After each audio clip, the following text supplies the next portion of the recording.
2023년 2월 2일 말씀 사무엘상 6장 13절에서 21절.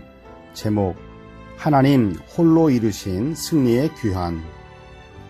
하나님이 누구십니까? 어떻게 하나님을 소개해야 하나요? 하나님은 나는 스스로 있는 자라 대답해 주셨습니다.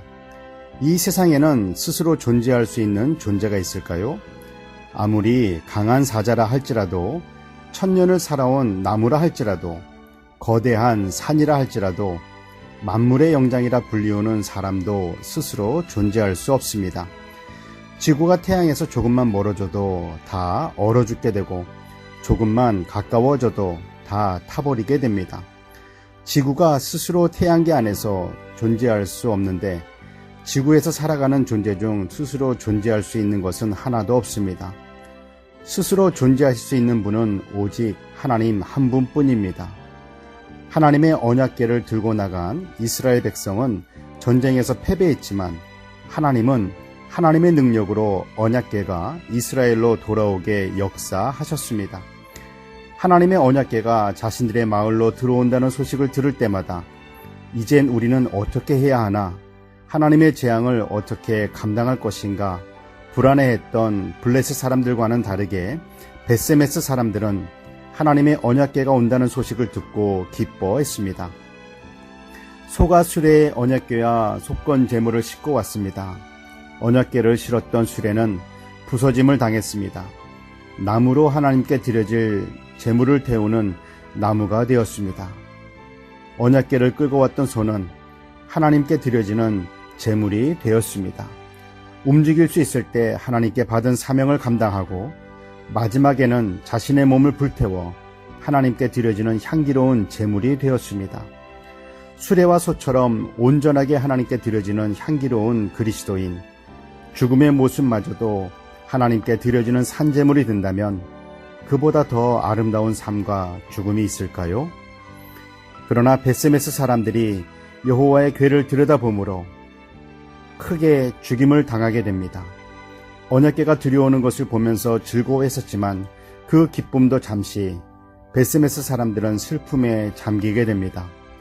언약궤를 들여다보았다고 어떻게 저렇게 하실 수 있는가 라고 생각할 수도 있겠지만, 언약궤는 성막 안에 성소, 성소 안에서도 지성소에 있었습니다.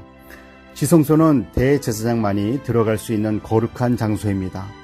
또한 대제사장이라 할지라도 부정한 상태에서 지성소에 들어가게 되면 생명을 잃게 됩니다. 왜냐하면 지성소는 하나님께서 임재하시는 곳이며 언약궤는 하나님의 임재의 상징이기 때문입니다.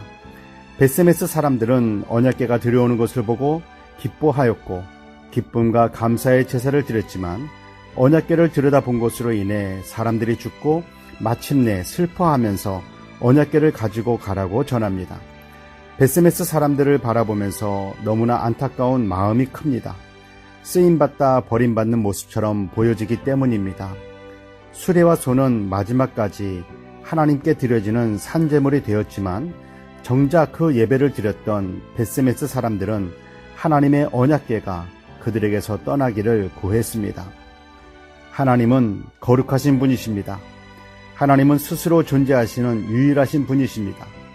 우리들이 무엇을 하는 것으로 인해서 하나님이 더 거룩해지실 수 없으며 더 강해지실 수 없습니다. 다만 우리는 하나님의 거룩하심을 경험하고 선포하며 강하신 하나님을 믿고 순종해야 합니다. 기도하겠습니다. 사랑의 하나님 아버지, 하나님은 홀로 원수들을 물리치실 수 있는 힘과 능력이 있으심을 믿습니다. 우리들이 무엇을 더한다고 해서 이기는 것이 아님을 고백합니다.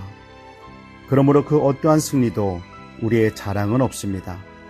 오직 하나님만이 영광을 받으실 분이십니다. 하나님, 모든 영광을 받으시옵소서. 우리의 승리가 되시는 예수 그리스도의 이름으로 기도드립니다. 아멘.